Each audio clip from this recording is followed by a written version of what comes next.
తమ న్యాయమైన డిమాండ్లను పరిష్కరించాలి అంటూ అటు విజయనగరంలో anganwadi workers and helpers road ఎక్కారు. వారం రోజులుగా నిరసనలు తెలియజేస్తున్నప్పటికీ రాష్ట్ర ప్రభుత్వంలో చలనం రాలేదని ఆవేదన వ్యక్తం చేశారు. కలెక్టర్ కార్యాలయం నుంచి ఆర్డీఓ కార్యాలయం వరకు భారీ ర్యాలీని చేపట్టారు. ఆర్డీఓను కలిసేంత వరకు కదిలే ప్రసక్తే లేదంటూ రోడ్డుపై బైఠాయించారు. అంగన్వాడీ సమస్యలపై మరింత సమాచారం విజయనగరం ప్రతినిధి సుబ్బారావు అందిస్తారు. రాష్ట్ర వ్యాప్తంగా గత వారం రోజుల నుంచి అంగన్వాడీలు రోడ్డెక్కి సమ్మె చేస్తున్నారు. వాళ్ళ న్యాయమైన సమస్యలను పరిష్కరించాలని ప్రభుత్వాన్ని కోరుతున్నారు. ఇదే అంశంపై మనతో మాట్లాడడానికి అంగన్వాడీ హెల్పర్స్ అండ్ యూనియన్ వాళ్ళ వర్కర్స్ ఉన్నారు. వాళ్ళని మరిన్ని విషయాలు అడిగి తెలుసుకుందాం. అమ్మ చెప్పండి, మీ ప్రధాన సమస్యలు ఏంటి? మీరు ప్రభుత్వం నుంచి ఏంటి కోరుకుంటున్నారు? మాకు కనీస వేతనం లేదు, ఉద్యోగ భద్రత లేదు, సుప్రీంకోర్టు తీర్పు ఇచ్చింది గ్రాడ్యుయేటీ చెల్లించమని. ఆ 3 అమలు చేయాలనేసి మేము ప్రభుత్వాన్ని ప్రధానంగా కోరుకుంటున్నాం సార్. ఇది మీకు చేయకపోతే మీరు రానున్న రోజుల్లో మీ కార్యాచరణ ఏమిటి? రానున్న రోజుల్లో మరికొన్ని సమ్మె ఉధృతం చేస్తామని మీ ద్వారా ప్రభుత్వానికి తెలియపరుస్తున్నాం. అమ్మ మీరు చెప్పండి, అంగన్వాడీ వర్కర్స్గా మీరు ఏం కోరుకుంటున్నారు? ప్రధానంగా మీ సమస్యలు ఏంటి? సుప్రీంకోర్టు గైడ్ లైన్స్ నుంచి మీరు అంటున్నారు, వాటిని ఏ రకంగా చూస్తున్నారు? మేము కొత్త ప్రాజెక్ట్ అయినా 22 సంవత్సరాల నుంచి మేము వృత్తిలో కొనసాగుతున్నాము.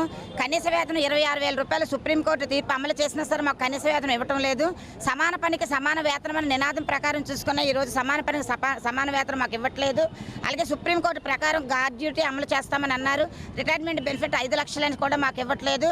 అలాగే మాకు మినీ సెంటర్లు మెయిన్ సెంటర్లుగా మార్చాలని మేము చెప్పేదైతే చర్చల్లో కూర్చునేటప్పుడు ఆర్థిక అంశము అనేది అసలు చర్చల్లోకి రావటం లేదు. ఈరోజు 11,500 రూపాయలతో ఒక కుటుంబాన్ని ఎలా మేము పోషించుకొస్తామని మేము ప్రశ్నిస్తున్నాము.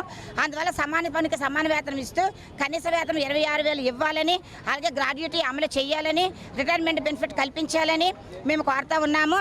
గతంలోని సీఎం గారు కూడా మాకు మాట ఇచ్చి ఉన్నారు.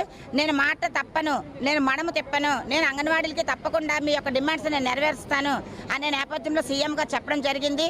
5 సంవత్సరాల వరకు కూడా ఆయన చేస్తారని మేము వేచి ఉన్నాము, కానీ ఆయన చెయ్యలేదు. అందువల్ల మేము ఈరోజు సమ్మె కార్యక్రమంలో దిగాము.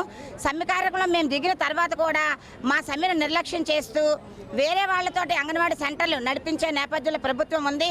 ఇదైతే మానుకోవాలని మేము ప్రభుత్వాన్ని హెచ్చరిస్తున్నాము. రానున్న రోజులు ఈ పోరాటాన్ని ఉధృతం చేసి మరింత ముందుకెళ్తామని పత్రికాముఖంగా మేము తెలియజేస్తున్నాము. అమ్మ చెప్పండి, మీ ప్రధాన సమస్య ఏంటి? ఏ రకంగా కోరుకుంటున్నారు? తాళాలు బదులు కొట్టి ఇది చేస్తున్నారు కదా, దాన్ని ఏ రకంగా చూస్తున్నారు మీరు?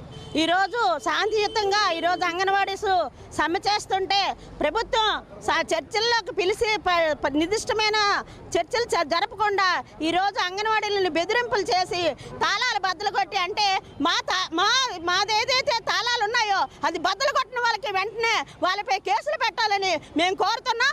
మా సమస్యల పరిష్కారం అయ్యే వరకు ఈ పోరాటాన్ని సాగిస్తాం, ఇంకా ఉధృతం చేస్తామని మీ ద్వారా ప్రభుత్వానికి తెలియజేస్తున్నాం. ఇది ఇక్కడ పరిస్థితి.